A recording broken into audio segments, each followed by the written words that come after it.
السلام علیکم ورحمۃ اللہ وبرکاتہ۔ ناظرین کرام، آج میں آپ کے سامنے ایک چھوٹی سی ویڈیو لایا ہوں جو آپ کی زندگی میں بہت ہی کارآمد ہو سکتی ہے۔ یہ کچھ اقوال زرعی ہیں جسے جان کر ہم اپنی زندگی میں کچھ تبدیلی لا سکتے ہیں۔ جب تم پر کوئی سختی آ جائے تو اپنے دوستوں سے ذکر کیا کرو، کیونکہ اس کے 4 نتائج نکلیں گے۔ نمبر 1، یا اپنے ذمے لے گا۔ نمبر 2، یا مدد دے گا۔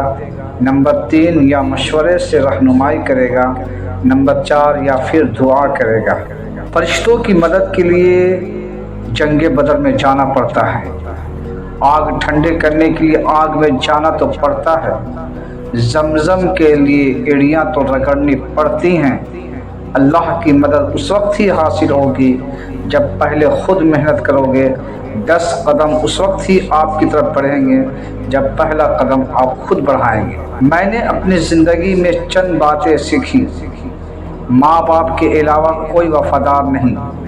عزت صرف پیسے کی ہے، انسان کی نہیں۔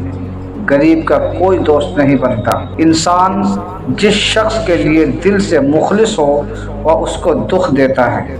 لوگ اچھی سیرت کے بجائے اچھی صورت کو ترجیح دیتے ہیں۔ برداشت کے ساتھ حالات ضرور بدل جائیں گے، بس ذرا اندر ہی اندر مسکرانے کی ضرورت ہے۔ یہ ایک راز ہے جو اسکول، یونیورسٹیوں اور دیگر اداروں میں نہیں سکھایا جاتا۔ جو لوگ دوسروں کو اپنی دعاؤں میں شامل کرتے ہیں، خوشیاں سب سے پہلے ان کے دروازے پر دستک دیتی ہیں۔ صبر، شکر، ذکر اور فکر، یہ 4 چیزیں۔ صبر مشکل کو ٹالتا ہے، شکر نعمت کو بڑھاتا ہے، ذکر درجات کو بڑھاتا ہے، فکر گناہوں سے روکتا ہے۔ ہر بات کہہ دینے کی نہیں ہوتی، کچھ بات سننے کی بھی ہوتی ہے، کچھ سمجھنے کی، کچھ جذب کر لینے کی اور کچھ سہ جانے کی بھی۔